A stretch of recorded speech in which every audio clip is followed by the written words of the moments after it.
Hey guys, it's Yuta. So, you've probably heard of Typhoon Hagibis that hit Japan on Saturday, October the 12th, 2019. And even though Japan experiences a lot of typhoons, that one wasn't just any other typhoon. It was one of the biggest in decades and quite devastating. You can see houses breaking down and cars overturning. And mind you, Japanese people are used to natural disasters like typhoons and earthquakes, so cities are prepared for those things. But still, we have a lot of damages because it was more powerful than expected. And when a typhoon like this happens, most Japanese companies stop operating because it's dangerous and Japanese people aren't that crazy. Train and other types of public transportation stop working, so most people can't go to work anyway. So during the typhoon, most restaurants and shops were closed and you don't really see any people on the street. But on Saturday, I noticed that there was a hashtag that was trending on Twitter in Japan. And it reads, "Companies that made people work despite the typhoon." Because apparently, there were some companies that were crazy enough to ask their employees to come to work. And since many Japanese people take their work very seriously, they had no choice but to go to work, even though it was pretty dangerous. So they started to complain and call out those companies on Twitter.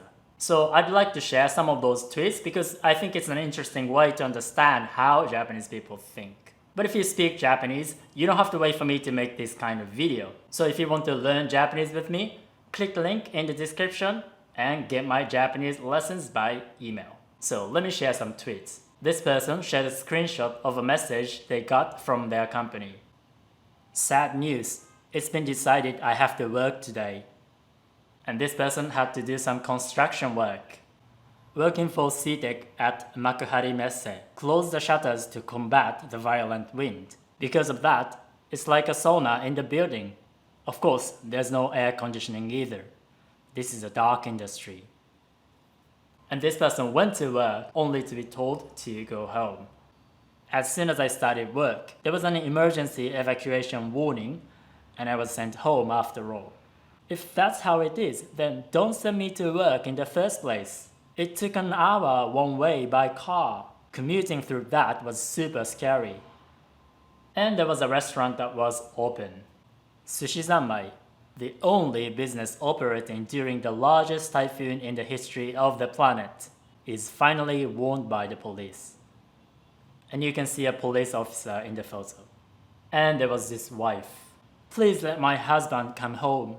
He may represent replaceable labor to a company, but to me and our family, he's an irreplaceable husband and father. Please let them stop working outdoors. Please close the workplace and let him come home."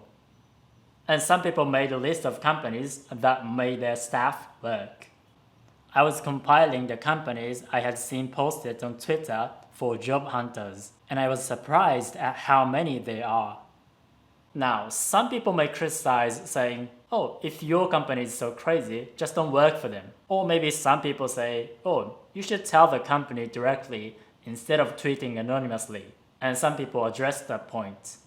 People are complaining about black companies, saying that you should speak up or that you should just quit your job. And I did all of that. I quit my job and asked them directly to get the person in charge. I'm just sharing the result on Twitter after all those efforts. I'm trying to let people in our society know because they aren't paying attention.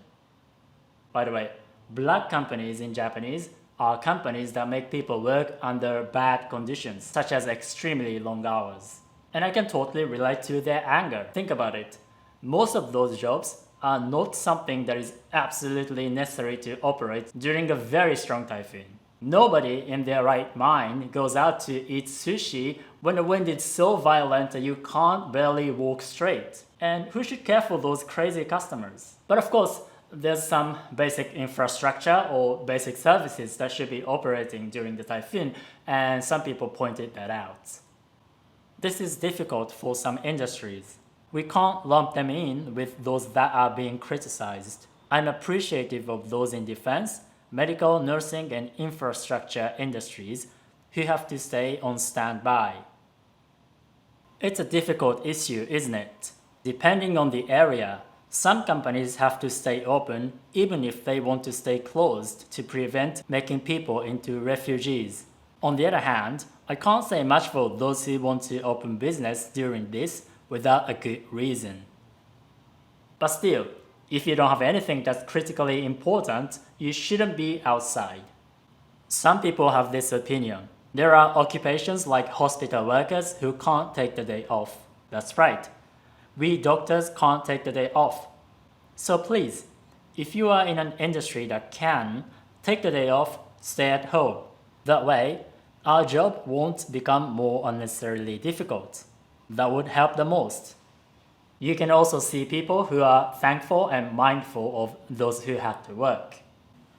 Today, I gave birth. I'm so sorry I made people come to work in this awful weather. Thank you so much to everyone who worked today, from the shops and hospitals, and to the government workers and those in distribution.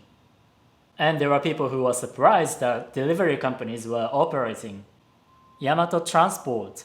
I changed the delivery date to tomorrow so you wouldn't have to deliver in this rain. So why did you bring it anyway? I appreciate the delivery though. And some people are pretty ambivalent of that kind of situation. I went to 7-Eleven in the rain, but the food stock was empty.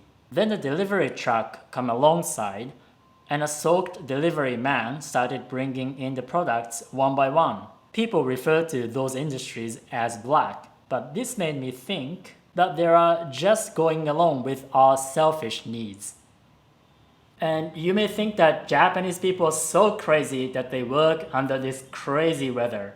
But in reality, most shops were closed, and those who had to work often questioned that it was really that necessary. Yet, some people went to work even though they didn't think it was necessary because they were very serious about their job.